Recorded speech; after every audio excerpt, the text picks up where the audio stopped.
the Batanes Islands have transformed from forgotten outposts into a frontline choke point in the great power rivalry. The Mahatao Forward Operating Base, activated in August 2025, is now the largest Philippine military development in the north. Built not just for territorial defense and maritime awareness, but as the spearhead of sovereignty in the Luzon Strait. This shift comes against the backdrop of the Taiwan flashpoint, where China's growing naval presence has made clear that Manila cannot avoid being a stakeholder in any future conflict. For the Philippines, the new base represents its strategic edge, part of a broader, comprehensive archipelagic defense that plugs Batanes directly into alliance dynamics with the United States, Australia, and potentially Japan. At the heart of it all is the Luzon Strait itself, a geographic choke point and one of the few deep-water passages connecting the South China Sea with the Pacific. Here, Batanes becomes more than islands. It becomes a tripwire, a place where any strike would inevitably escalate into a wider war. The future outlook is both opportunity and peril. Stronger deterrence and closer alliances come with the risk of greater Chinese pressure, diplomatic retaliation, and the constant danger of miscalculation. Yet the symbolism is clear. The Mahatao base is more than an outpost. It is Manila planting its flag in the contest for the Indo-Pacific, preparing for a war it hopes never comes.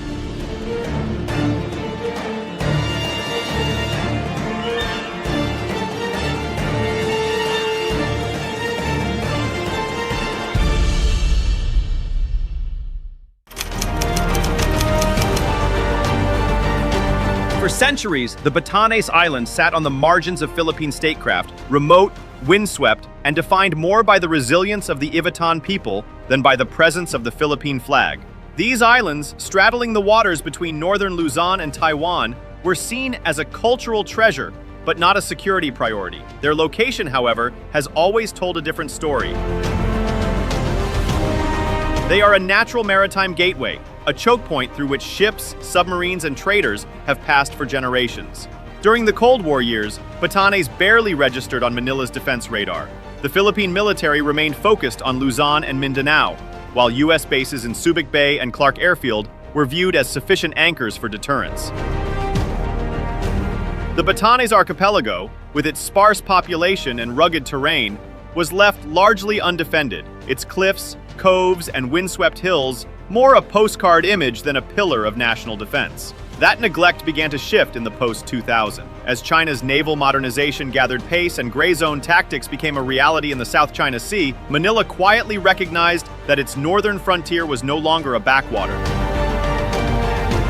The Philippine Navy and Marines began rotating small contingents into Batanes, testing the waters of forward presence.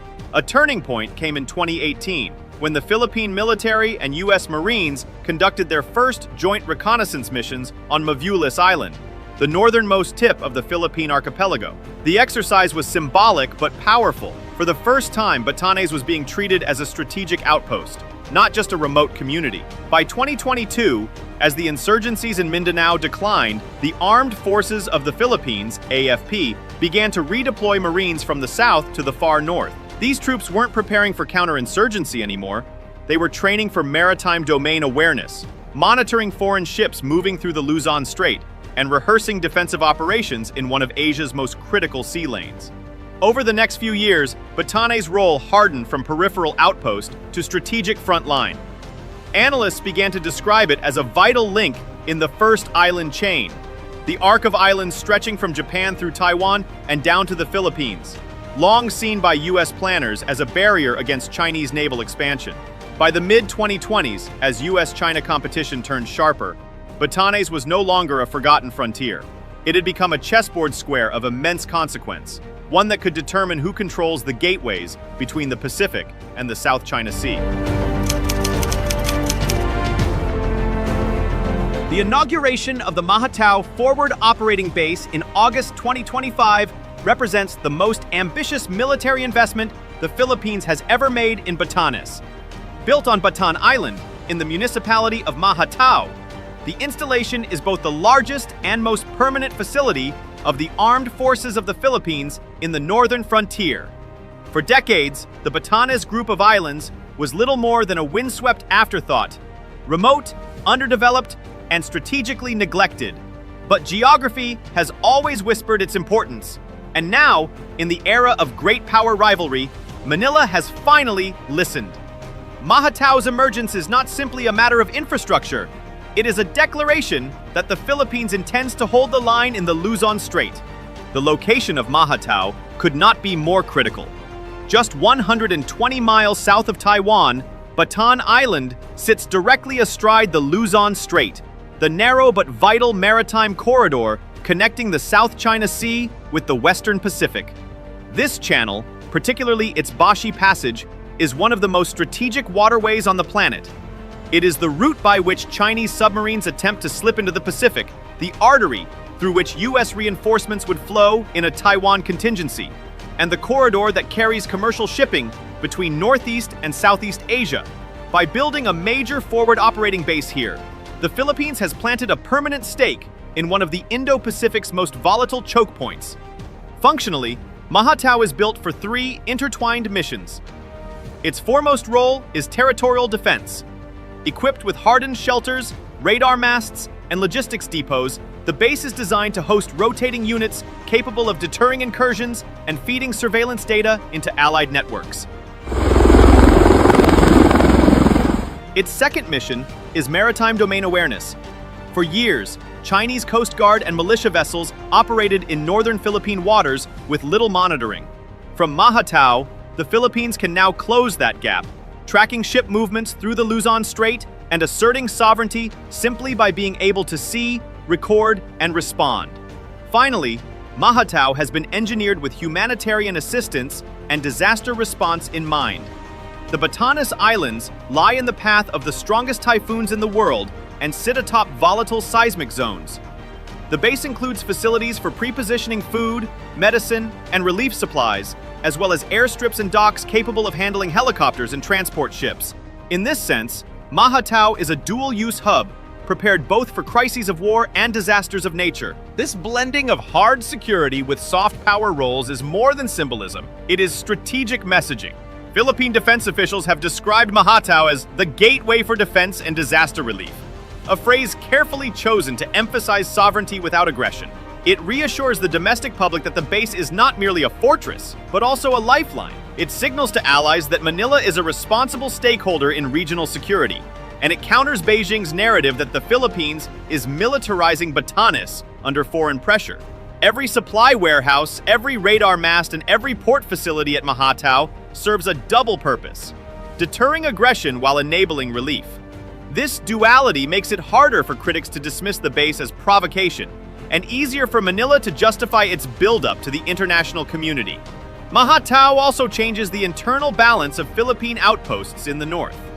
For years, the northernmost sentinel was Mavulis Island, a rugged speck just 88 miles from Taiwan. Mavulis, manned by small detachments of Marines and powered largely by solar panels, has been vital for symbolic presence, proof that the Philippines had not abandoned its northernmost frontier. But it has always been austere and logistically fragile, vulnerable to isolation and unable to host significant forces for long. Mahatao transforms that picture. As a larger, more sustainable hub with robust supply lines, it can serve as the anchor that supports Mavulis and the rest of the Batanes chain.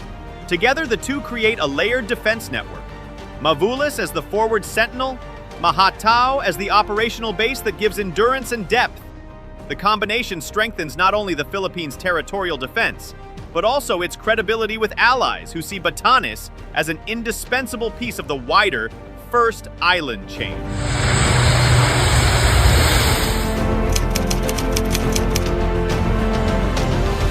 The opening of the Mahatao Forward Operating Base cannot be understood without its regional backdrop, the looming specter of a Taiwan conflict.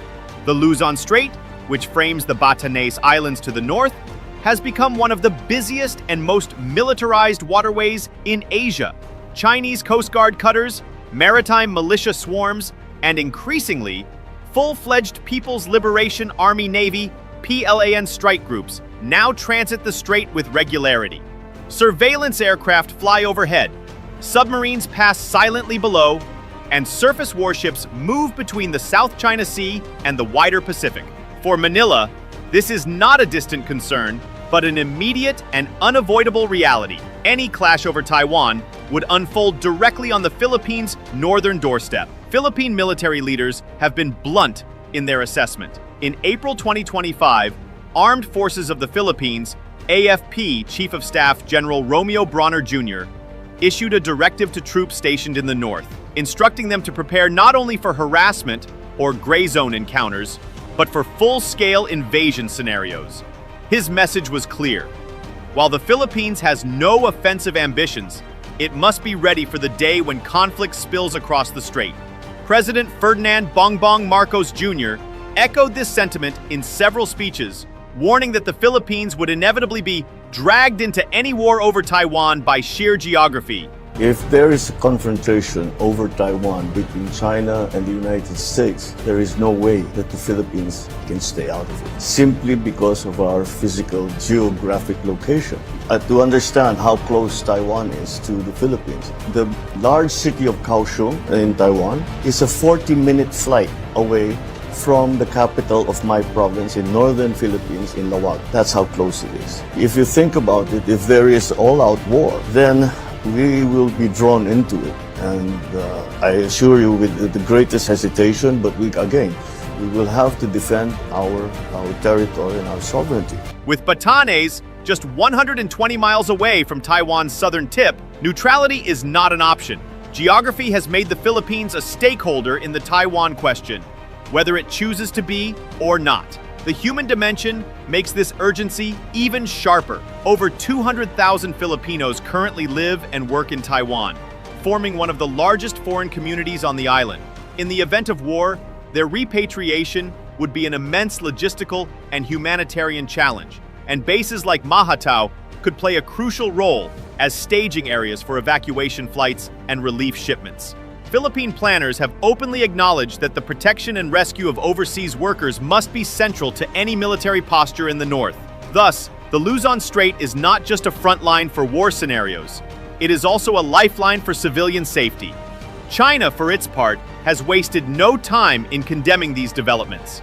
Beijing has warned Manila repeatedly against deepening military cooperation with the United States, particularly the deployment of missile systems and advanced surveillance platforms in Batanes. Chinese state media have accused the Philippines of turning itself into a pawn of Washington and stoking instability in the Taiwan Strait. The more the Philippines fortifies its northern frontier, the louder the warnings from Beijing grow, reflecting the reality that Batanes, once ignored by both Manila and the world, has become a direct challenge to China's strategic calculus. The new Philippine base at Mahatao is more than just a local development. It is a linchpin in a broader alliance architecture that is rapidly taking shape across the Indo-Pacific. At its core is the United States, Manila's oldest treaty ally, which has recalibrated its military exercises and deployments to meet the challenges of a potential Taiwan contingency. The annual Balikatan exercises, once focused on counterinsurgency and humanitarian drills, have now shifted decisively northward. In 2025, for the first time, large-scale maneuvers were staged in the Batanes Islands, bringing the Philippine and U.S. militaries into rehearsal for a fight over maritime choke points and gray zone scenarios. The symbolism was stark. Balikatan, meaning shoulder to shoulder, now placed Filipino and American troops shoulder to shoulder on the very edge of a potential war zone. The hardware brought with these exercises highlights Washington's strategic intent. U.S. Marines have deployed some of their most advanced missile systems to Batanes, including the High Mobility Artillery Rocket System, HIMARS, the Navy Marine Expeditionary Ship Interdiction System, NMSIS, and the Mid-Range Capability, MRC, launchers capable of striking targets across the Taiwan Strait. These deployments are not permanent, at least not yet, but they demonstrate the Philippines' growing role in America's archipelagic defense strategy, which aims to deny China freedom of movement through the first island chain. In military terms, Batanes and the Luzon Strait have become a natural kill box, where Allied forces could track, target and, if necessary, neutralize Chinese naval assets attempting to move into the Pacific. Beyond missiles and drills, U.S. Marines are working hand-in-hand with their Philippine counterparts to refine the art of littoral defense. Training has focused on small unit mobility, rapid dispersal across islands, and the use of coastal terrain for concealment and ambushes. Anti-ship missions, once a distant concept for the armed forces of the Philippines, are now being actively rehearsed. Philippine Marines, long accustomed to jungle patrols and counterinsurgency campaigns, are being retrained for an entirely different battlefield. One where small missile units can hold at risk the largest warships in the PLA Navy. Australia, too, has stepped into the Luzon Strait theater. Once a secondary player in Philippine defense cooperation, Canberra has dramatically increased its footprint. Exercise Elan, held in mid-2025, brought more than 3,600 Australian and Philippine troops together in amphibious drills, with observers from Japan, the United States, and other partner nations looking on. Australia's participation in these exercises is more than symbolic. It reflects a deepening commitment to collective defense in the Indo-Pacific. With its own interests tied to the freedom of navigation in regional waters, Canberra sees the defense of Batanes and the Luzon Strait as inseparable from its own security. The strategic aim of these converging alliances is clear: to deny China unchallenged naval access through the Luzon Strait. If Beijing were to attempt a military operation against Taiwan, its ships would need to pass either through the heavily monitored Miyako Strait near Japan or through the Luzon Strait near the Philippines. By fortifying the latter with Philippine bases, U.S. missile deployments, and allied war games, the coalition is effectively closing one of China's critical escape routes to the Pacific. For Beijing, this tightening net is a nightmare. For Manila, it is both reassurance and risk. Proof of allied solidarity, but also confirmation that the Philippines now sits on the front line of a great power rivalry. The Luzon Strait is not just another stretch of ocean. It is one of the Indo-Pacific's most decisive geographic choke points. Situated between the northern Philippines and southern Taiwan, it forms one of the few deep-water corridors linking the South China Sea to the wider Pacific Ocean. Unlike the narrow, heavily surveilled Miyako Strait near Okinawa, the Luzon Strait provides China's People's Liberation Army Navy, PLAN, with a relatively direct pathway for submarines, destroyers, and even aircraft carriers to break free of the so-called First Island Chain and access the open Pacific. In other words, whoever holds influence over the Luzon Strait controls one of Beijing's most vital naval lifelines. For the United States and its allies, the same geography offers an opportunity for containment. By integrating Philippine territory, particularly the Batanes Islands, into a broader network of bases, surveillance posts, and missile deployments, Washington can effectively monitor and, if necessary, choke Chinese naval movements. The Strait's deep waters, while ideal for submarine traffic, are also predictable. There are only a handful of viable transit routes, all of which can be covered by Allied radar, anti-ship missile systems, and patrol aircraft. This transforms the Luzon Strait from a vulnerability into a defensive shield, where U.S. and Philippine forces can deny Beijing uncontested access to the Pacific. Batanes itself becomes the linchpin of this strategy. Just 190 kilometers from Taiwan, the islands sit directly at the crossroads of these critical sea lanes. Any hostile move against them, whether a blockade, a strike, or even intensified harassment, would not remain a localized skirmish. Instead, it would almost certainly trigger the U.S.-Philippines Mutual Defense Treaty, MDT, of 1951, obligating Washington to come to Manila's aid in the event of an armed attack. This transforms Batanes into what strategists call a tripwire, a forward position whose very exposure ensures that any Chinese aggression would escalate into a wider confrontation with the United States and potentially other allies. The symbolism of Batanes as a tripwire is as powerful as its geography. For Manila, reinforcing its presence there is not only about territorial defense, but also about deterrence, signaling to Beijing that any attempt to seize or neutralize the islands would guarantee international escalation. For Washington, it is a test of credibility. Failure to defend Batanes in a crisis would cast doubt on America's security commitments, not only to the Philippines, but to Taiwan, Japan, and other regional allies. In this way, the windswept, once overlooked Batanes archipelago has become a fulcrum of the Indo-Pacific balance of power. For the Philippines, the establishment of the Mahatao base and the broader militarization of Batanes offers both promise and peril. On the benefit side, the forward operating base strengthens deterrence by physically anchoring Philippine sovereignty in one of its most exposed regions. It gives Manila a stronger capacity to respond not just to external threats but also to natural disasters, with the Luzon Strait notorious for typhoons. It also deepens defense ties with allies like the United States and Australia, turning political promises into tangible deployments of men, equipment, and training. Yet alongside these gains come very real risks. Beijing is unlikely to accept this new reality quietly. Chinese pressure could manifest as economic retaliation, diplomatic protests, or intensified maritime harassment of Filipino fishermen and Coast Guard units in disputed waters. Domestically, Manila faces the challenge of balancing its need to assert sovereignty with the danger of being pulled into escalation dynamics it cannot fully control. For the broader region, the Luzon Strait is set to transform into a militarized frontier of US-China rivalry. Once an overlooked waterway, it is now becoming a potential flashpoint where great power competition will play out most intensely.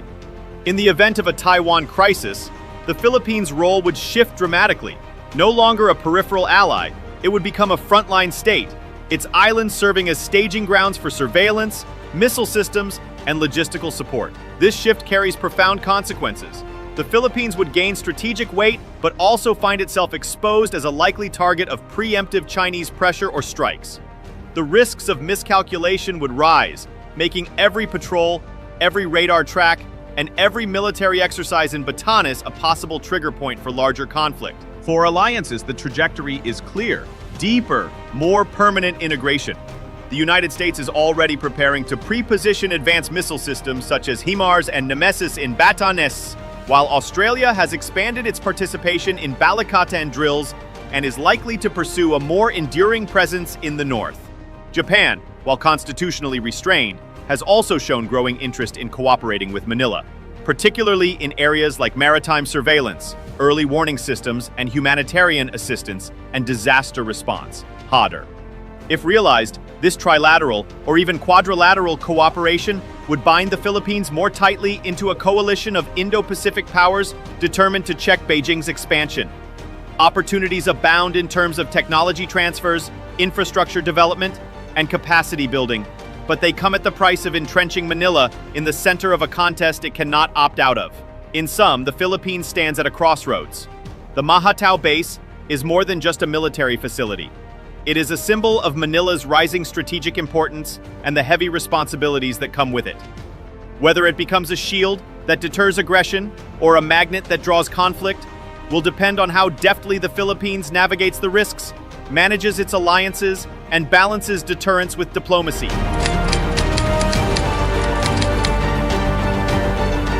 The Mahatao base is more than a local outpost. It is Manila, planting its flag firmly in the middle of great power competition.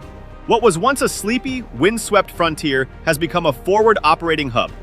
A tangible statement that the Philippines will no longer leave its northernmost islands undefended. It represents not just infrastructure, but intent. A commitment to hold the line at the edge of Philippine territory, no matter how close it lies to the storm of US-China rivalry. From neglected islands to strategic choke point, Batanes has been transformed into a front line that could define the security architecture of the entire Indo-Pacific. For decades, these islands were overlooked by Manila, their remoteness rendering them marginal to national defense. Today, geography has pulled them into the spotlight. Their proximity to Taiwan and their location at the throat of the Luzon Strait make them central to any future conflict scenario. If war breaks out in the Taiwan Strait, Batanes will not be an observer, it will be a theater. The Philippines now faces a difficult truth.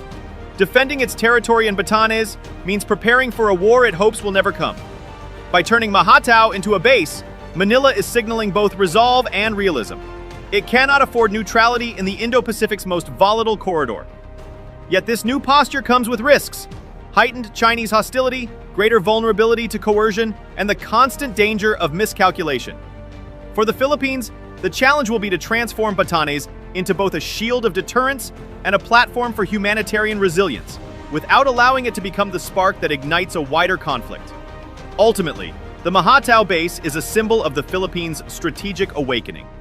It is a declaration that the nation is no longer content to be a passive player at the margins of the South China Sea and Taiwan flashpoints. Instead, Batanes is now at the heart of the struggle over freedom of navigation, sovereignty, and the rules-based order. The stakes could not be higher. In defending its northern frontier, the Philippines is helping to shape the future balance of power in the Indo-Pacific itself. If you liked the video, do not forget to like, share, and subscribe our channel for deep analysis of contemporary issues.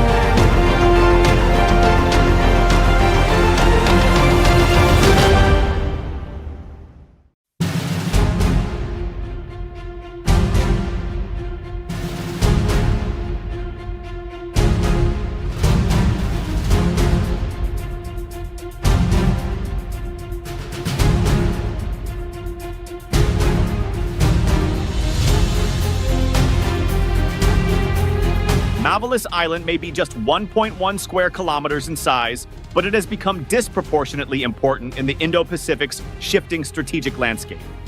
As the Philippines' lone permanent outpost near Taiwan, Mavalis anchors Manila's northern frontier, closer to Taiwan than to its own main island of Luzon, and affirms sovereignty at the country's edge. Geostrategically, it sits astride the Bashi Channel, the critical maritime gateway linking the South China Sea to the Pacific Ocean, a corridor essential both for Chinese naval movements and for global commerce and undersea data cables. Its proximity to Taiwan also gives it a humanitarian dimension, potentially the Philippines' first staging point for the evacuation of nearly 200,000 Filipino workers in Taiwan should conflict erupt. Military planners agree the Bashi Channel could decide the fate of any Taiwan contingency, making Mavalis a decisive node in regional defense. At present, only a small contingent of Philippine Marines holds the island under Spartan conditions. But even this modest presence carries powerful symbolic weight. Compared to the contested shoals of the West Philippine Sea, Mavulis's waters are calmer. Yet its location ensures constant surveillance of Chinese naval traffic. American strategists have already incorporated the island into joint exercises and long-term plans, envisioning it as a fortress-like stronghold within the second line of Allied defenses.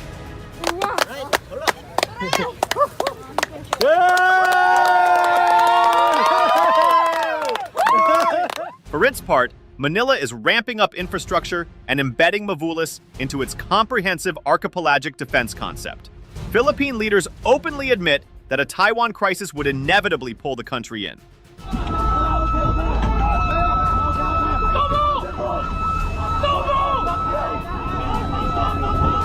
With threats there intertwined with Chinese aggression in the West Philippine Sea. Japan, Australia, and South Korea have also shown growing interest, embedding Mavulis into a wider minilateral security web, while the Philippines discreetly expands its defense ties with Taiwan itself. Ultimately, Mavulis has shifted from being a neglected rock to the symbolic first frontier of Philippine sovereignty, a sentinel that could shape the course of conflict and cooperation in the Indo-Pacific.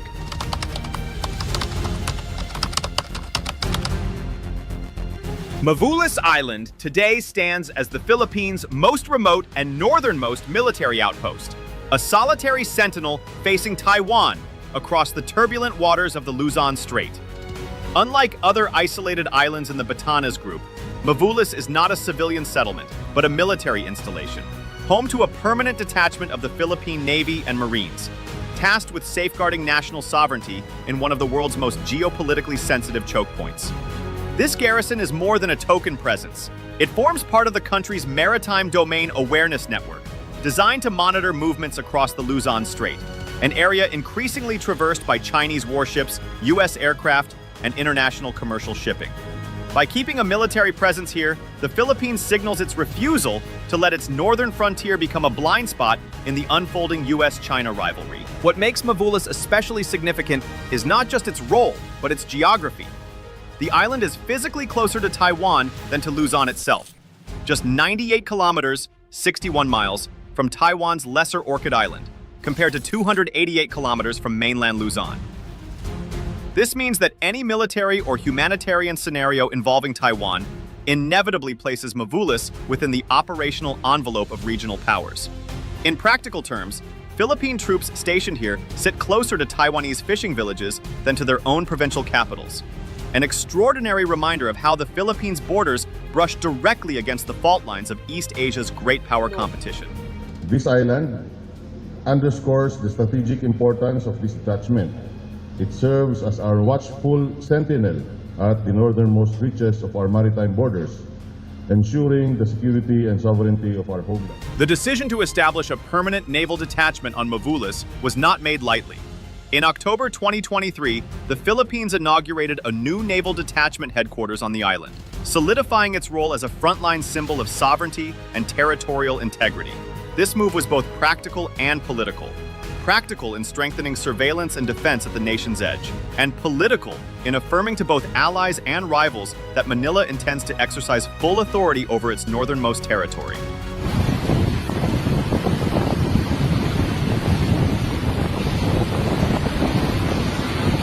For the Philippines, Mavulis is not just an isolated rock. It is a living outpost that connects the country's defense strategy to the broader currents of regional security, and signals its determination to be an active stakeholder in the stability of the Taiwan Strait.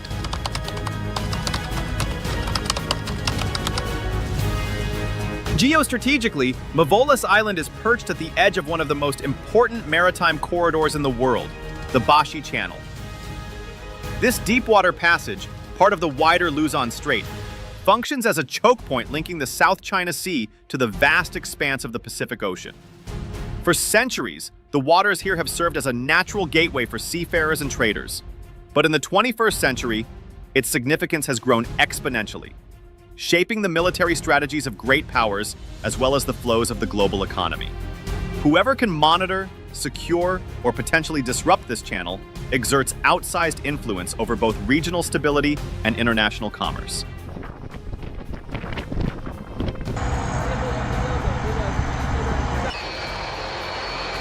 For the Chinese People's Liberation Army Navy, PLAN, the Bashi Channel is nothing less than a strategic lifeline. Within the confined and closely monitored waters of the South China Sea, Chinese submarines and aircraft carriers are hemmed in by U.S. allies' surveillance networks and anti-submarine warfare assets. But through the Bashi Channel, PLAN vessels can slip into the deeper and more open waters of the Western Pacific, where they can maneuver more freely, test long-range strike capabilities, and threaten U.S. bases on Guam, Japan, and beyond. This is why Chinese naval strategy treats the Luzon Strait not as a peripheral zone, but as a critical exit door from its near seas, one that is increasingly contested by U.S. and allied patrols. The importance of the channel is not limited to military considerations. It is also a vital artery of global commerce. A significant portion of the world's maritime trade passes through this corridor, linking East Asia's industrial hubs with markets in North America and beyond. Equally critical are the undersea communication cables running through the Bashi Channel. These fiber optic lines carry much of Asia's internet and telephone traffic, making them the invisible infrastructure of the digital economy. Disruptions here, whether from natural disasters like earthquakes or deliberate sabotage in a conflict, would ripple across global markets and paralyze essential services. This convergence of military strategy and economic lifelines explains why Mavulis Island, small as it may be, occupies a disproportionately important place in regional geopolitics. It sits at the threshold of a channel that matters not only to the Philippines and its allies, but to the global system of trade and communication itself.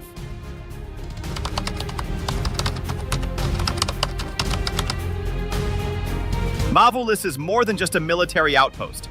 It could become the Philippines' first humanitarian lifeline in a Taiwan contingency. With nearly 200,000 overseas Filipino workers, OFWs, living in Taiwan, Philippine military leaders have openly acknowledged the island's importance as a staging point for mass evacuation or relief operations. General Romeo Bronner Jr., Chief of Staff of the Armed Forces of the Philippines, has directed his troops to prepare specific plans for such contingencies.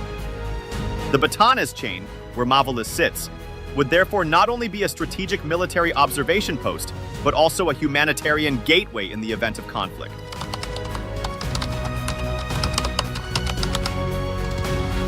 In any Taiwan invasion scenario, the Bashi Channel looms large.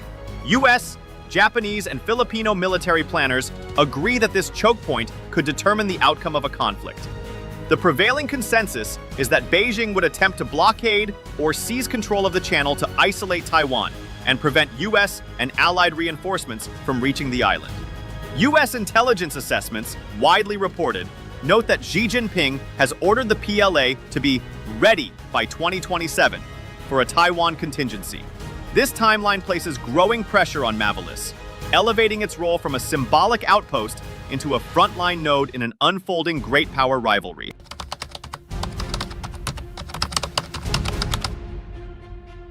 On the ground, however, Mavolis remains a humble installation. The island is staffed by a rotating detachment of around 16 Philippine Marines, sailors, and government personnel. Conditions are Spartan. Infrastructure is minimal, with early facilities like a desalination plant reportedly malfunctioning, leaving troops reliant on regular resupply for drinking water. Still, the presence itself is what matters. The Philippine flag flying over Mavolis signals an active claim of sovereignty and ensures that no foreign navy can treat this northern tip as unoccupied or neglected.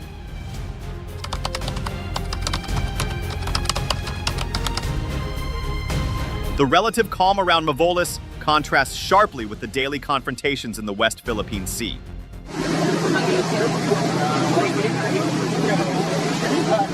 In places like Scarborough Shoal or Second Thomas Shoal, Chinese Coast Guard and militia vessels frequently employ water cannons, lasers, and dangerous ramming to harass Philippine ships. Around Mavalis, Chinese ships are often observed transiting through the Bashi Channel, but direct confrontations remain rare. This is not due to lack of interest, but rather the island's remoteness and the fact that Beijing's provocations are concentrated where resources and sovereignty disputes are most immediate. Still, the quietness is fragile, and it could change rapidly if tensions over Taiwan intensify.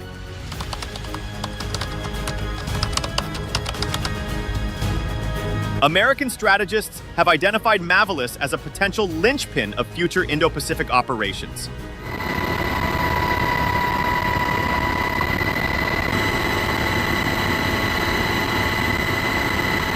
In Balikatan 2024, U.S. and Philippine forces conducted exercises in Batanes, practicing key terrain security and the rapid deployment of HIMARS rocket artillery. Discussions are ongoing about further enhancements, including deploying radar systems capable of monitoring vast areas of the Luzon Strait. From Washington's perspective, Mavolis could serve as a forward tripwire, a hardened outpost that integrates into a broader defensive chain stretching from Okinawa to Guam. The symbolism of U.S. cooperation in Batanes also signals to Beijing that Manila is not standing alone on its northern frontier.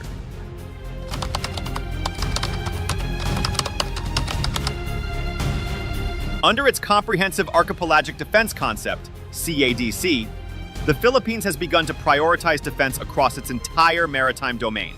Batanes plays a pivotal role in this new doctrine.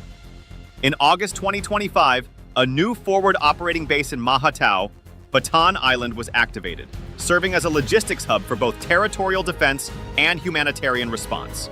Investments in infrastructure, airstrips, communications, and supply depots are transforming the Batanes from an overlooked frontier into a fortified northern shield. Mavolis, though the smallest, represents the cutting edge of this transformation.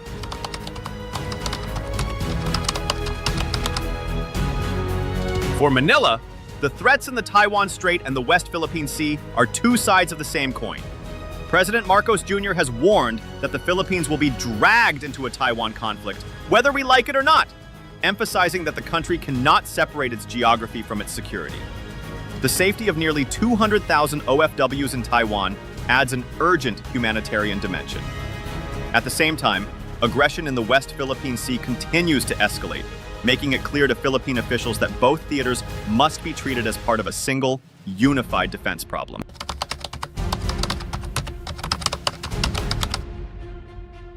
The Philippines is not the only country watching Mavolis. Japan has already provided 5 radar systems to enhance Philippine maritime surveillance, while Australia and South Korea have joined U.S.-Philippines exercises in the Batanes. This growing minilateral cooperation, often dubbed the Squad, U.S., Japan, Australia, and the Philippines, highlights the island's regional significance.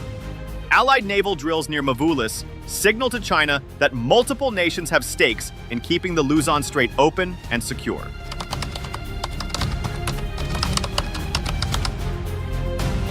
Though constrained by the One China policy, Manila has quietly deepened unofficial security ties with Taiwan.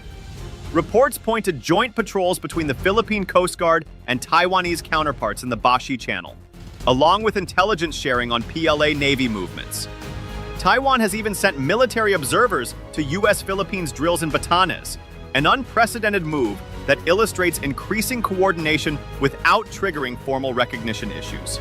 In practice, both sides understand that their security is intertwined, even if diplomacy requires subtlety.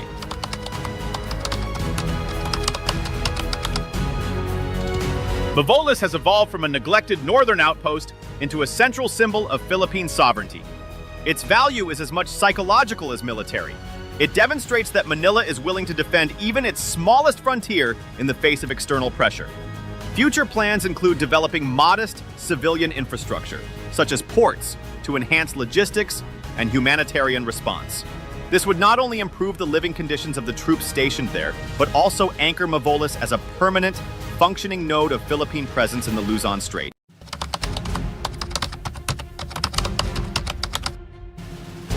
In essence, Mavolis Island may be tiny, but it carries weight far beyond its shores. It represents the Philippines' northernmost claim, the first line of defense in a Taiwan conflict, and a crucial piece of terrain in great power competition between the US and China. Its handful of stationed troops endure hardship not just as guardians of a lonely island, but as living symbols of sovereignty. As tensions grow in both the West Philippine Sea and the Taiwan Strait, Mavolis stands at the crossroads of Manila's fate, its future inseparably tied to the trajectory of great power rivalry in the Indo-Pacific. If you liked the video, do not forget to like, share, and subscribe our channel for deep analysis of contemporary issues.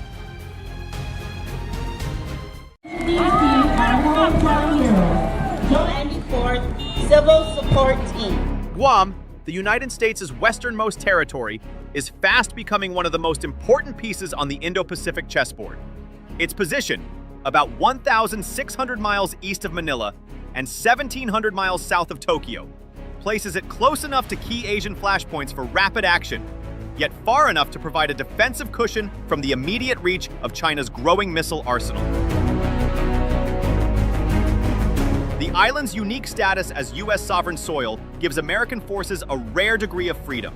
Unlike bases in Japan or South Korea, Guam requires no host nation approval for deployments, allowing Washington to surge bombers, submarines, and logistics assets without diplomatic delay. This autonomy makes Guam a cornerstone of U.S. forward presence and a dependable pivot in any Indo-Pacific contingency. Its geography is strategically decisive, roughly 4,000 miles west of Hawaii, half the distance to Beijing compared to Honolulu. Guam offers unmatched response time for U.S. and allied operations. In crises over Taiwan or the South China Sea, it serves as the bridge between continental U.S. forces and first-line allies like the Philippines and Japan. As the centerpiece of the second island chain, a defensive arc running from the Ogasawara Islands through the Marianas to Palau, Guam provides the deeper layer of a U.S. defense in-depth strategy. Should frontline bases in Japan, Okinawa, or the northern Philippines come under attack, Guam's hardened facilities and distance create a more survivable fallback for sustained operations. Guam's military infrastructure is formidable. Anderson Air Force Base hosts the largest munition stockpile in the Air Force and regularly deploys B-1B and B-2 strategic bombers capable of long-range precision strikes. Naval Base Guam is home to Submarine Squadron 15 and forward-deployed submarine tenders, ensuring continuous undersea patrols. Together, these assets enable sustained sea-air operations and rapid escalation control across the Western Pacific. The island also anchors U.S. efforts to counter China's rapid rise. Beijing now fields over 370 warships and submarines, the world's largest fleet, and is testing advanced platforms like the aircraft carrier Fujian and extra-large uncrewed underwater vehicles. Chinese Coast Guard and militia ships have normalized dangerous maneuvers around Taiwan and in Philippine waters. Guam fits squarely into Washington's island chain strategy, designed to contain such expansion and deny China unchallenged access to the Pacific. For the Philippines and Taiwan, Guam provides vital strategic depth. Its location makes it the closest major, resilient U.S. logistics hub for reinforcing frontline bases. enabling rapid troop movements and sustained operations even if Philippine or Taiwanese facilities are struck. U.S. war games consistently show that Guam's ability to stay operational under fire could determine whether timely reinforcements reach these allies. This mission is reinforced by U.S. security commitments. The 1951 Mutual Defense Treaty with the Philippines, updated in 2023 to cover attacks on Coast Guard vessels anywhere in the South China Sea, ensures American military support. While the Taiwan Relations Act stops short of a formal treaty, it obliges Washington to provide Taiwan with the means to defend itself, a policy backed by increasingly open joint training and intelligence sharing. History underscores Guam's enduring value. During World War II, it served as a critical launch pad for the liberation of the Philippines and assaults on Japan. After the Vietnam War, it became a humanitarian hub for refugees. More recently, combined exercises involving U.S., Japanese, Australian, and Philippine warships have shown how Guam supports multilateral security and disaster relief operations alike. Looking ahead, massive investment, over $10 billion, with Japan funding about 60%, is hardening Guam's resilience. Projects such as the One Guam Comprehensive Infrastructure Resiliency Plan are burying power lines and reinforcing substations. The U.S. is also deploying a new Guam defense system with THAAD and Patriot missile batteries, including advanced radars capable of intercepting hypersonic threats, to ensure operations can continue even under missile attack. These elements explain why Guam is now viewed as an indispensable, sovereign U.S. platform whose security is directly tied to the survival of Taiwan and the sovereignty of the Philippines. By providing unmatched logistical reach, survivability, and deterrent power, Guam has become the linked front line that will shape the balance of power and the rules of order across the Indo-Pacific for decades to come.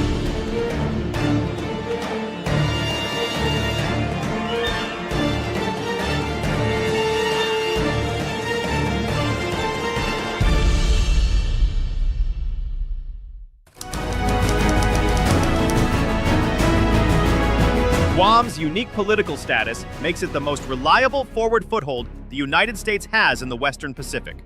Because Guam is a U.S. territory, not a foreign host nation, the Pentagon doesn't need basing treaties, annual renewals, or parliamentary votes to surge forces, stockpile munitions, run 24/7 ISR, or launch combat sorties.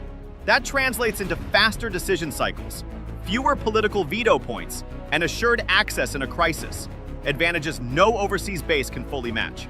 It also simplifies command and control in logistics. U.S. law, procurement, and security rules apply end-to-end, which is critical when moving sensitive weapons, cyber and space assets, or nuclear-powered submarines. For allies like the Philippines and Taiwan, that permanence matters. Guam is the anchor that keeps U.S. reinforcement plans credible, even when regional politics get noisy. Geography turns that legal certainty into real operational speed. Sitting roughly 4,000 miles west of Hawaii and far closer to Asian flashpoints, Guam is about twice as close to Beijing as Honolulu, and only hours by air from Luzon and the Taiwan Strait. From Andersen Air Force Base, tankers, airlifters, and long-range bombers can flow quickly into the first island chain, while Navy and Marine forces stage in the Philippine Sea without telegraphing routes from the continental United States. Ships can reload, repair, and recrew at Guam and turn back to sea in days rather than weeks, shrinking the time-distance problem that complicates deterrence. Just as important, forces staged on Guam are outside the tightest rings of coastal anti-ship and anti-air threats, yet close enough to surge forward or strike when needed, precisely the strategic depth Manila and Taipei require to complicate any rapid fait accompli. The island's military infrastructure turns that depth into sustained combat power. Andersen AFB houses vast fuel farms and one of the Air Force's largest munition stockpiles, enabling rotations of B-2 bombers, B-1B bombers, and B-52 bombers, plus agile combat employment packages that can disperse across the theater on short notice. Next door, Naval Base Guam hosts Submarine Squadron 15, with nuclear-powered fast-attack submarines and 2 forward-deployed submarine tenders, giving U.S. boats a rare ability to rearm, repair, and redeploy without returning to the West Coast. Add in a permanently based THAAD battery and the build-out of an integrated Guam air and missile defense architecture, and the island becomes a hardened logistics hub, strike platform, and sanctuary all at once. For the Philippines and Taiwan, that combination means reliable resupply, rapid reinforcement, and continuous undersea and air pressure on any adversary. Exactly the kind of strategic depth that strengthens deterrence and buys time when it matters most.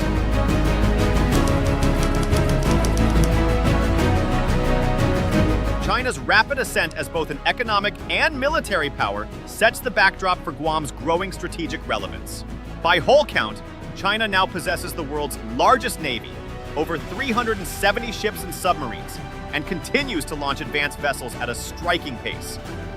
Its newest aircraft carrier, the Fujian, signals the ability to field stealth-capable carrier aviation and extend power projection across the Western Pacific. Meanwhile, Beijing is steadily eroding Taiwan's sovereignty, using its Coast Guard and maritime militia to normalize military operations around outlying islands like Kinmen and Pratas. These gray zone incursions test Taiwan's responses and wear down its defenses without sparking open conflict. For U.S. planners, these trends mean China can mass force or choke sea lanes with little warning, threatening freedom of navigation and the credibility of American security guarantees. The United States answers this challenge with a three-tiered island chain strategy, a network of defensive lines stretching from Japan through Taiwan and the Philippines to the Malay Peninsula. Guam, an American territory, sits just behind the first island chain and provides a secure, sovereign platform from which to project power forward. Pentagon officials describe the buildup across these island arcs as a way to increase deterrence and power projection for possible responses to crises and disasters in support of allies like Japan, South Korea, the Philippines, and Taiwan. By anchoring the second line of this chain, Guam serves as both a shield and a springboard, close enough to reinforce partners rapidly, yet far enough to remain a hardened, sustainable base even under missile threat. These dynamics explain why Guam has become indispensable. China's massive naval growth and persistent pressure on Taiwan create the very scenarios the island chain strategy is designed to counter. And because Guam is U.S. soil, it offers an unfettered launch point for air, sea, and cyber operations. Strategic depth that helps ensure a free and open Indo-Pacific, even as the military balance in Asia grows more volatile. Guam anchors the second island chain, a key layer of the U.S. forward defense concept that complements the first island chain of Japan, Taiwan, and the Philippines. The second island chain stretches from Japan's remote Ogasawara Islands through the Mariana Islands, including Guam and onward to Palau. Unlike the first island chain, which lies within immediate reach of China's coastal missile and air forces, this second arc provides defense in depth, giving the United States a more survivable base network if the front line is threatened or temporarily denied. Guam's location, roughly 1,800 miles from China's coastline, is central to this defensive logic. While this distance does not place it beyond the reach of China's rapidly growing arsenal of intermediate-range ballistic missiles, IRBMs, including the Dongfeng DF series. It significantly reduces vulnerability compared to bases in Okinawa or Luzon. The extra distance complicates Chinese targeting and buys the US and its allies critical time to detect launches, maneuver assets, and mount countermeasures, thereby weakening Beijing's anti-access, area denial, A2AD strategy that aims to keep U.S. forces out of the Western Pacific in a crisis. To harden Guam against these very threats, the U.S. has embarked on an ambitious, multi-layered Guam Defense System, GDS. By March 2025, the island hosted 6 terminal high-altitude area defense, THAAD, missile launchers, and a powerful fire control radar, with plans to expand into a full-spectrum, 360-degree defensive shield. The Pentagon has already approved the addition of a new Patriot Air Defense Battalion, and testing of the lower-tier air and missile defense sensor radar recently demonstrated the ability to intercept a fast, air-breathing target with a Patriot missile, exactly the sort of hypersonic-like threat expected in a high-end conflict. These systems integrate with sea-based Aegis ships and U.S. Space Force early warning networks, creating overlapping layers of detection and interception. This transformation makes Guam more than a logistics hub. It is now a heavily fortified bastion capable of sustaining operations even under missile assault. By anchoring the second island chain with robust missile defenses and long-range strike forces, Guam gives Washington a resilient springboard for reinforcing allies like the Philippines and Taiwan, and for projecting power deep into the Western Pacific. In a scenario where the first island chain is compromised, Guam ensures that the United States retains both the reach and the staying power to keep the Indo-Pacific open and free. Guam's strategic value to the Philippines and Taiwan begins with geography. Although not immediate neighbors, the island sits within rapid reinforcement distance of the two flashpoints that matter most in the Western Pacific. The Luzon Strait, less than 100 miles wide at its narrowest, and the Taiwan Strait beyond it. This makes Guam the nearest large, secure U.S. base complex able to sustain prolonged operations in a crisis. As one Indo-Pacific Command assessment puts it, Taiwan's defense is deeply tied to Guam's resilience. Our bases serve as forward logistics hubs, power projection points, and strategic assets that support Taiwan's deterrence. In practical terms, Guam acts as the rear area for both Manila and Taipei, where reinforcements, munitions, and supplies can be pre-positioned and launched quickly if conflict erupts. The island's military infrastructure turns this geography into hard power. Andersen Air Force Base, with one of the largest munition stockpiles in the entire U.S. Air Force, can host B-1B bombers and B-2 strategic bombers for long-range strike, while Naval Base Guam, home to nuclear-powered fast-attack submarines and submarine tenders, supports rapid undersea and surface operations across the Philippine Sea and Taiwan Strait. U.S. war games consistently show that in most Taiwan or Luzon-based scenarios, timely support hinges on Guam's ability to remain operational under sustained missile or cyber attack. For this reason, Washington is hardening runways, expanding fuel depots, and reinforcing command centers to keep Guam mission-ready under fire. For both the Philippines and Taiwan, Guam ultimately provides strategic depth and deterrence by resiliency.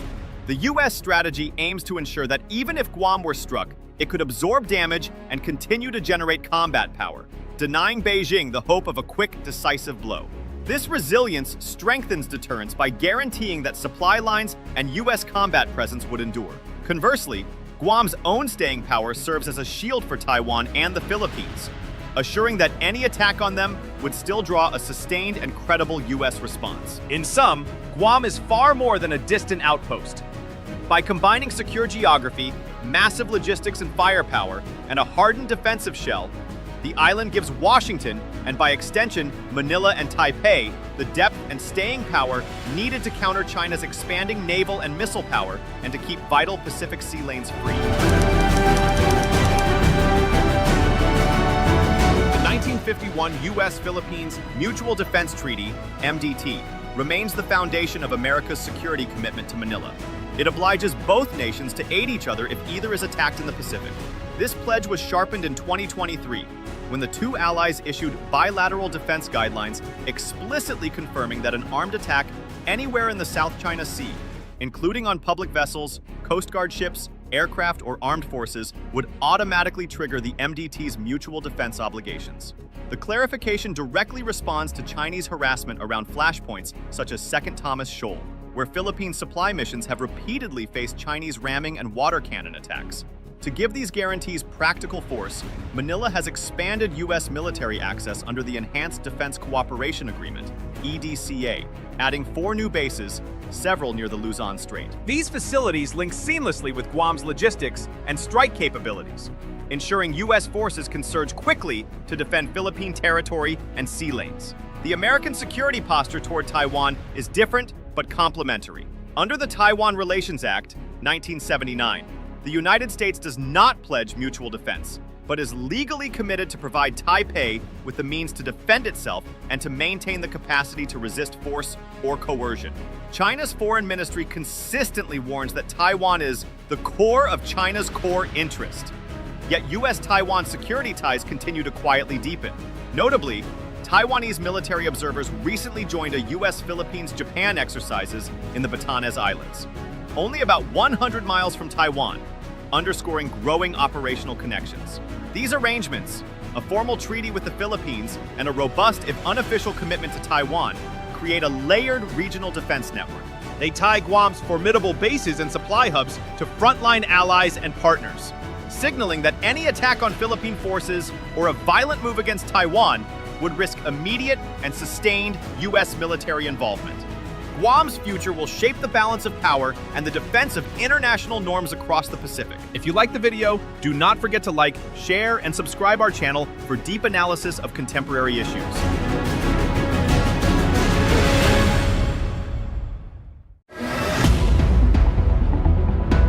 The Philippines has become an unavoidable player in the Indo-Pacific's most dangerous flashpoints. Its northern islands sit less than 100 miles from Taiwan, placing the country directly inside the first island chain, and along the critical Luzon Strait, a choke point for China's naval access to the Pacific.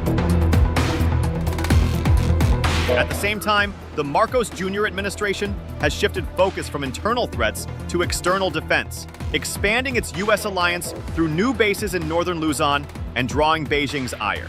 This makes the Philippines not only a frontline state in any Taiwan contingency, but also the guardian of nearly 200,000 Filipino workers in Taiwan, whose safety is tied to potential conflict.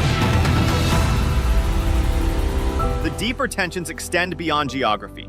The Taiwan Strait crisis reflects Beijing's insistence on reunification by force if necessary.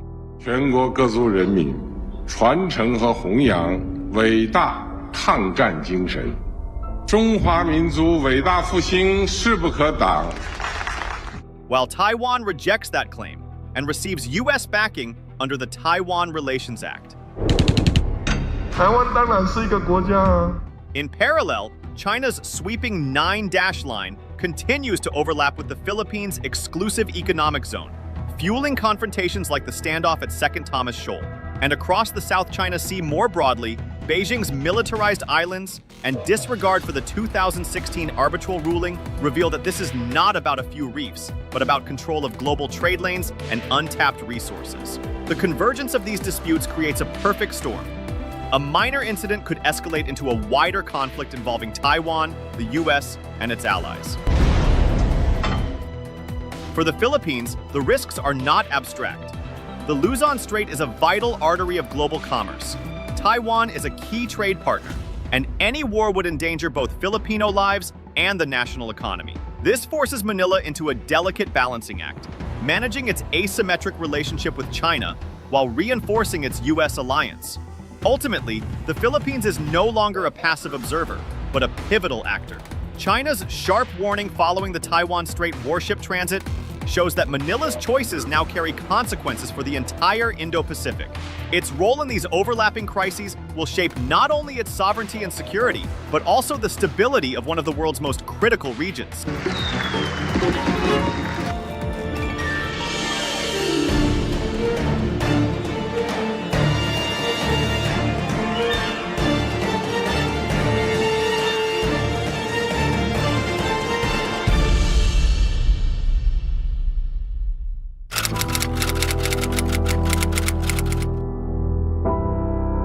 China's warning to the Philippines in the wake of the Canadian and Australian warship transit through the Taiwan Strait is not simply rhetorical bluster. It reflects Beijing's acute awareness of Manila's strategic location, its shifting defense posture, and the growing role it could play in any Taiwan contingency.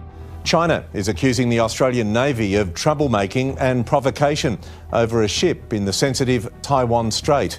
The Australian warship recently joining Canada, the Philippines and the United States in a coordinated military exercise. To understand why the Philippines was singled out, one must break down three interlocking factors: geography, alliances, and the human dimension. Geography alone explains why the Philippines has become impossible for Beijing to ignore. The Batanes Islands, the northernmost part of the Philippine archipelago, are situated less than 100 miles from Taiwan. This positions the Philippines squarely within the so-called First Island Chain, a string of islands stretching from Japan down through Taiwan and the Philippines that military planners on both sides of the Pacific see as the front line of any confrontation. The Luzon Strait, which separates Taiwan from northern Luzon and Batanes, is one of the few deep-water passages linking the South China Sea with the broader Pacific Ocean. For China's People's Liberation Army Navy, PLAN, the strait is a critical choke point. Without access through it, Chinese submarines and warships risk being bottled up close to their home ports, unable to project sustained power into the Pacific. Military analysts agree that any Chinese operation against Taiwan would, at a minimum, require freedom of movement through or around the Luzon Strait. That reality elevates the Philippines from a peripheral player to a pivotal one. In effect, the Philippines' geography places it at the crossroads of Chinese strategic ambitions and US-led containment strategies.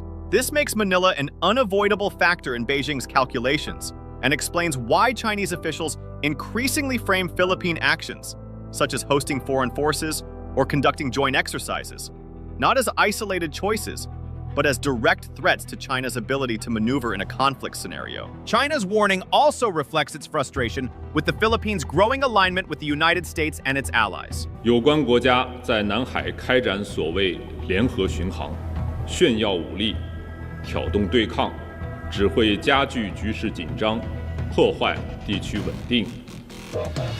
中国维护自身领土主权和海洋权益，维护南海和平稳定的决心坚定不移。我们敦促有关国家停止在南海拉帮结派、兴风作浪，停止损害地区和平稳定。 For decades, Manila's military doctrine was overwhelmingly focused on internal security threats, such as insurgencies and terrorism. But under President Ferdinand Bongbong Marcos Jr., that doctrine has undergone a profound transformation. Defense Secretary Gilbert Teodoro underscored this shift when he stated bluntly that China has no right to dictate the Philippines' sovereign decisions, a clear rejection of Beijing's attempts to pressure Manila into scaling back its defense partnerships. Ang red line ng China, red line sa taong bayan nila.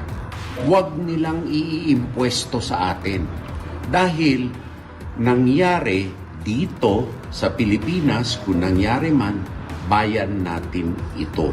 A case in point is the expansion of the U.S.-Philippine Enhanced Defense Cooperation Agreement, EDCA. Under Marcos, 4 new EDCA sites were approved, including strategically positioned facilities in northern Luzon. These bases, though officially under Philippine sovereignty, could host U.S. troops, logistics hubs, and even missile systems in the event of a Taiwan contingency. This fundamentally alters the strategic landscape for China. What Beijing once viewed as a largely symbolic alliance is now morphing into a practical military reality. Philippine territory serving as potential staging grounds for U.S. and allied operations. For Beijing, this represents not just a diplomatic slight, but a direct challenge to its military calculus. The symbolism of the Philippines' shift should not be underestimated. By reorienting its military toward external defense, Manila has signaled to both its domestic audience and its allies that it is prepared to act as more than a passive bystander. For Beijing, however, that shift is intolerable. It transforms a once manageable neighbor into an active player in what China views as its core security environment. The sharper the Philippine-US alignment grows, the louder Beijing's warnings are likely to become. The third element of China's warning centers on people, the nearly 200,000 Filipino migrant workers currently living and working in Taiwan. This diaspora is one of the largest foreign communities on the island, employed in sectors ranging from manufacturing to elder care. For Manila, this presents not just an economic stake, but also a humanitarian obligation. President Marcos Jr. has openly acknowledged that in the event of an all-out war in the Taiwan Strait, the Philippines would inevitably be drawn into it due to the sheer scale of the potential evacuation required. If there is a confrontation over Taiwan between China and the United States, there is no way that the Philippines can stay out of it, simply because of our physical geographic location.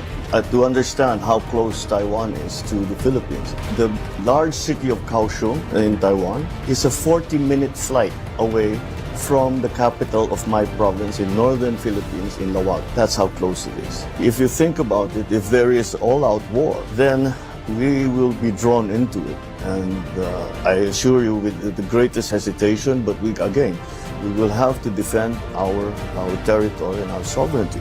Ensuring the safety of hundreds of thousands of citizens would demand logistical coordination, military support, and likely cooperation with allies such as the United States and Japan. Beijing, however, views this rationale with suspicion. In Chinese eyes, Manila's invocation of humanitarian concerns provides cover for what they see as a deeper strategy, embedding the Philippines more firmly into US-led regional security architecture. For China, the idea that the Philippines might use the pretext of protecting its citizens to justify participation in or support for a Taiwan contingency is unacceptable. Its warnings, therefore, are aimed not only at deterring direct military cooperation, but also at delegitimizing Manila's humanitarian justification before it gains traction in the international arena. This human dimension illustrates the complexity of the Philippines' position. On one hand, the government cannot ignore the real and pressing need to safeguard its citizens abroad. On the other hand, China interprets even humanitarian preparations as acts of hostility. This creates a dangerous paradox. The more the Philippines seeks to plan responsibly, the more Beijing perceives provocation, heightening the risk of escalation.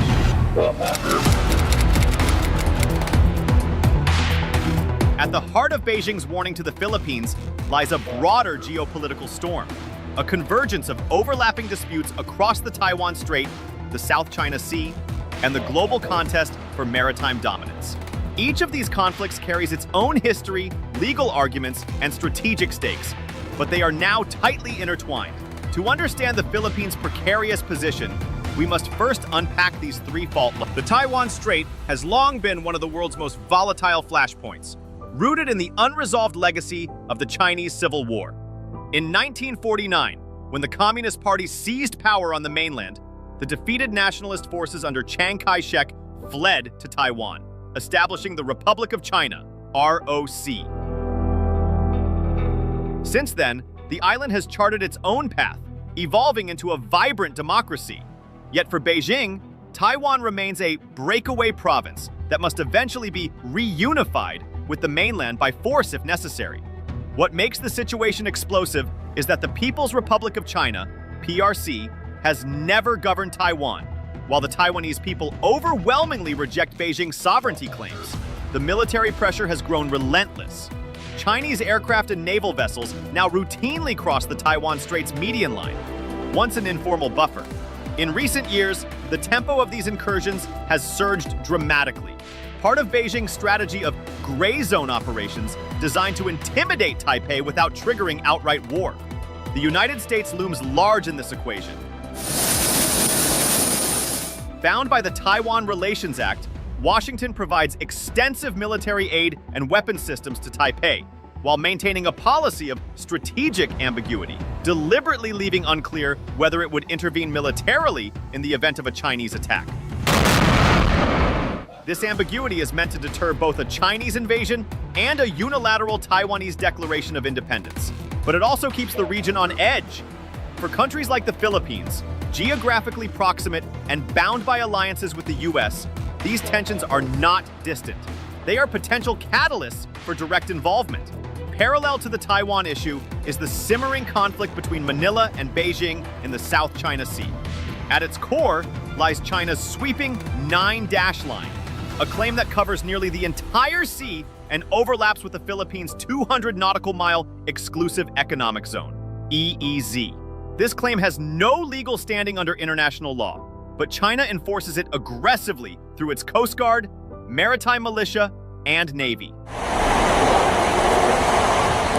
China has not hesitated to directly link its grievances over Taiwan with its South China Sea disputes.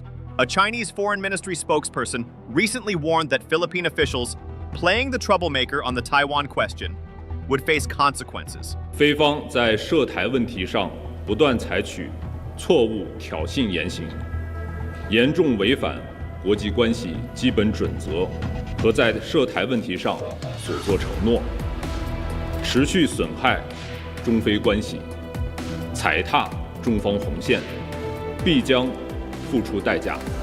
由此产生的一切后果，必须由菲方承担。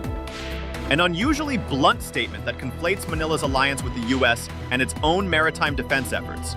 This linkage is deliberate. It allows Beijing to frame Manila as part of a broader anti-China bloc and to justify heightened pressure in both theaters. Finally, there is the broader contest over the South China Sea itself. This body of water is far more than a cluster of reefs and rocks. It is a strategic and economic jugular vein. An estimated $3.36 trillion in global trade flows through its lanes every year. making it one of the most critical maritime highways on the planet. Beneath its seabed lie potentially vast reserves of oil and natural gas, while its waters host some of the richest fishing grounds in Asia. Control of the sea means control of economic lifelines, food security, and energy futures. China has dramatically altered the physical and strategic landscape of the region through an unprecedented program of island building. In the Spratly Islands, Beijing has dredged sand and coral to transform reefs into artificial islands, equipping them with deep-water ports, radar installations, surface-to-air missile systems, and 3,000-meter runways capable of hosting fighter jets and bombers. These fortified outposts extend China's reach deep into the maritime heart of Southeast Asia, giving it a network of unsinkable aircraft carriers to project power. Yet the legal foundation of these claims has already been dismantled.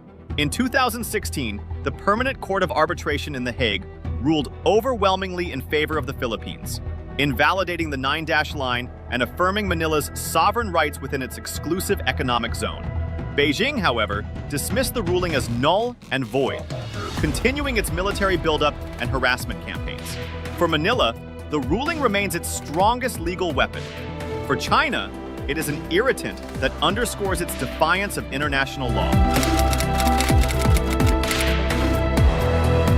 The Philippines today finds itself standing at the crossroads of two converging storms, the Taiwan Strait crisis and the South China Sea dispute. Each is already volatile on its own, but together, they create the conditions for what analysts have described as a potential perfect storm. In such an environment, even a seemingly minor maritime incident, a water cannon blast, a collision between Coast Guard cutters, or the harassment of a resupply mission could serve as the spark that ignites a wider conflagration. With Taiwan only 120 miles from the Batanes Islands and the Luzon Strait serving as one of the region's most critical choke points, the Philippines would almost certainly be drawn into the first stages of any Taiwan contingency. For Manila, this is not a hypothetical risk. It is a looming reality where geography alone ensures it cannot remain on the sidelines. The economic consequences of such a crisis would be staggering.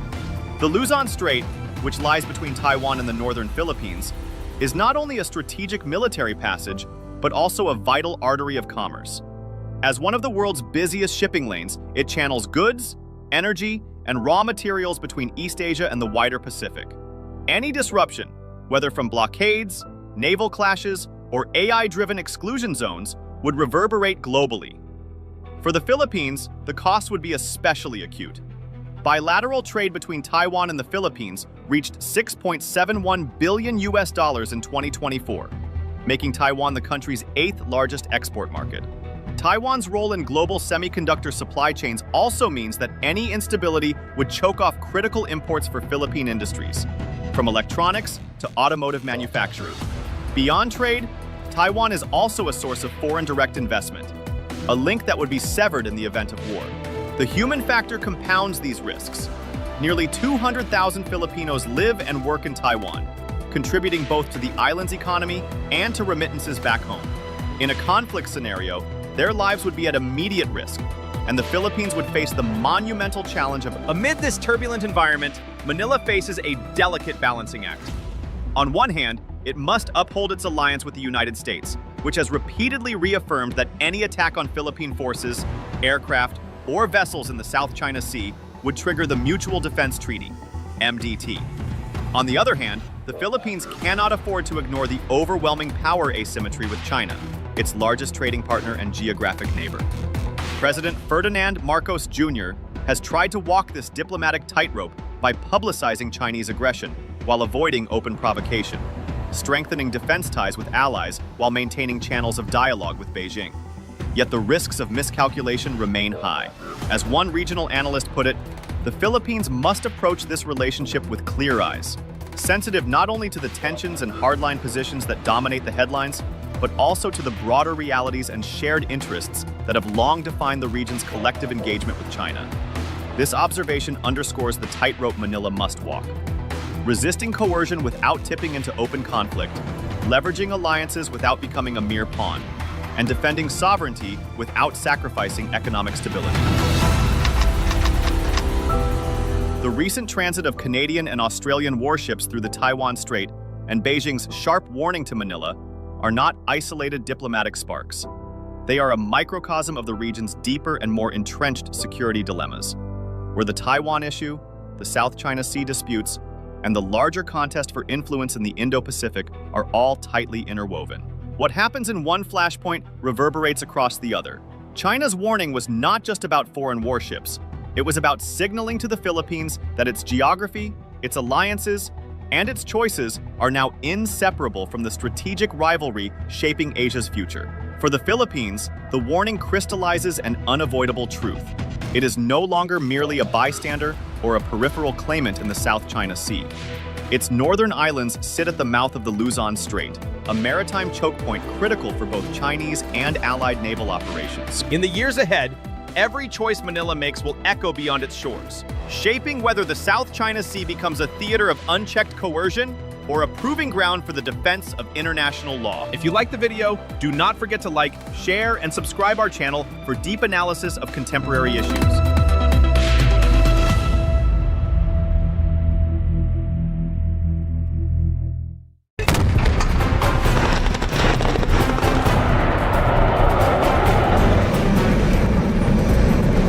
Chinese fighter jets and warships have simulated strikes on Taiwan. 对日方近期的军事安全动向严重关切。 China has summoned the Japanese ambassador over comments made by his prime minister on Taiwan.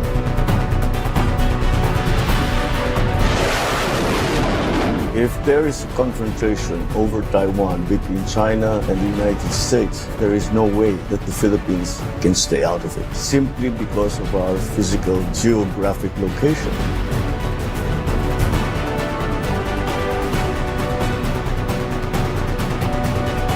What if China tried to cut off Taiwan's sea lanes tomorrow, or even launched a full-scale invasion? Could Japan, South Korea, and the Philippines realistically stop Beijing? Or would they be dragged into a high-stakes showdown with global consequences? The Taiwan Strait has become a powder keg. China is rapidly modernizing its navy, missile forces, and gray zone tactics, while Tokyo, Seoul, and Manila quietly ramp up defenses, deepen alliances, and sharpen their military edge. History offers a chilling parallel. During the Cuban Missile Crisis in 1962, a small island became the center of the world's attention, where the US and USSR came dangerously close to war, showing how geography, alliances, and readiness can tip the balance between deterrence and disaster. Today, the Indo-Pacific faces a similar test. Let's break down the geography, military capabilities, alliances, and operational realities to explore whether these three nations can impose enough cost to deter China, or if the region is on the brink of a crisis that could spiral far beyond Taiwan.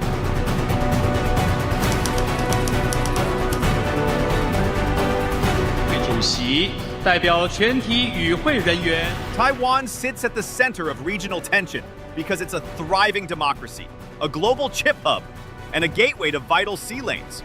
All reasons China sees reunification or coercion as essential. 也是台湾光复80周年。日方若不深刻汲取历史教训，胆敢铤而走险，甚至武力介入台海局势，必将在中国人民解放军的铜墙铁壁面前碰得头破血流，付出惨痛代价。 And with Beijing ramping up naval patrols, air sorties, and gray zone pressure throughout 2024-25, the possibility of a real crisis has become far more believable. What if China suddenly tried to blockade Taiwan, or even launch a full-scale invasion? Could anyone stop it? How would Japan, South Korea, and the Philippines respond if the Strait became a flashpoint overnight? Let's break down the scenarios that could push the region to the brink of war.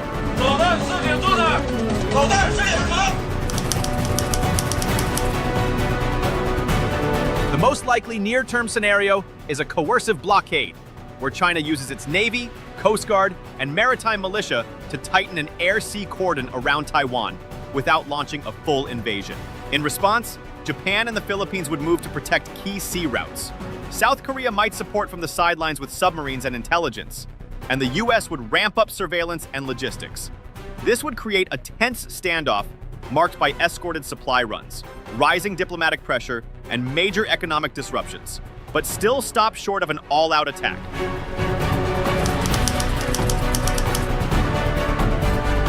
In a second scenario, China carries out limited missile strikes on Taiwan's critical infrastructure, such as ports and radar sites, while grabbing nearby maritime features. Japan would likely step in with missile defense and might even intercept or answer attacks, while South Korea contributes intelligence and undersea deterrence. The Philippines would support through basing access and enhanced monitoring. This kind of move could act as a sharp warning shot or a carefully staged step toward more serious coercion. Do not be content with securing just the northern hemisphere up to Mavulis Island. Start planning for actions in case there is an invasion of Taiwan. In the most extreme scenario, China launches a full-scale invasion of Taiwan, combining amphibious landings with heavy air, sea, and missile support. Japan would project its naval and missile forces forward. South Korea would send submarines and maritime strike assets. And the Philippines would serve as a crucial rear-area hub for logistics, intelligence, and base access. This is the highest risk scenario, one that would almost certainly pull in US forces, widen the conflict, and put the strength of regional alliances to the ultimate test.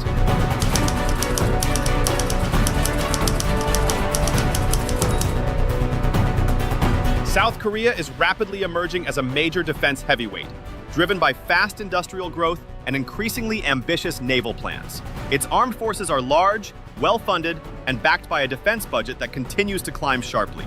Between 2021 and 2025, Seoul invested over $200 billion into defense, with more increases planned for 2025-26. This money is fueling advanced shipbuilding programs, submarine expansion, including long-term interest in nuclear propulsion, and a wider modernization push aimed at strengthening South Korea's role in regional security.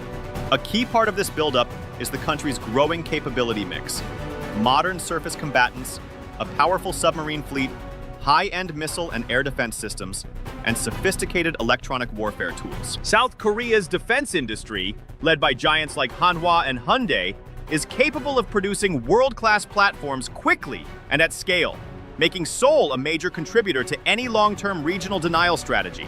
Its KSS-3 Jangyeongsil-class submarines, equipped with vertical launch systems and advanced batteries, stand out as some of the most capable conventional submarines in Asia. Even so, South Korea faces practical limitations.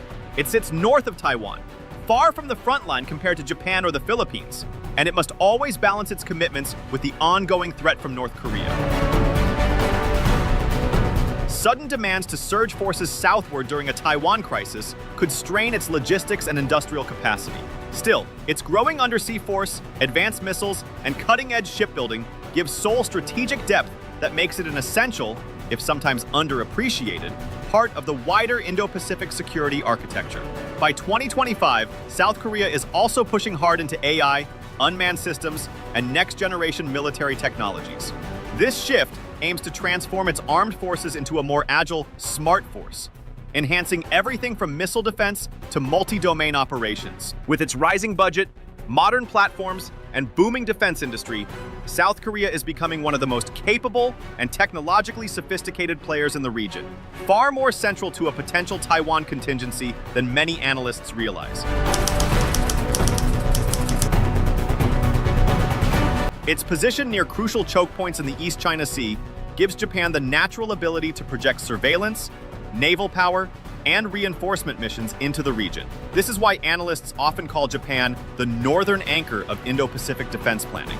With growing investments in unmanned these forces, defend key maritime corridors, and support allied operations across the region, Japan's high-end military ecosystem reinforces this momentum. It is integrating space-based sensors, unmanned platforms, and its maritime forces into a powerful ISR network for early warning and precision targeting. The shift away from the canceled Aegis Ashore program towards sea-based missile defense highlights Tokyo's focus on flexibility and mobility. Altogether, Japan has the capability to deny China control of vital waters, protect supply routes, and bolster allied logistics, all while expanding its defense industrial base. The Philippines sits in one of the most important locations in the entire Indo-Pacific, the southern gateway to Taiwan. Controlling the Luzon Strait, Manila's geography gives it enormous influence over any future blockade, resupply mission, or allied reinforcement effort. This makes the Philippines a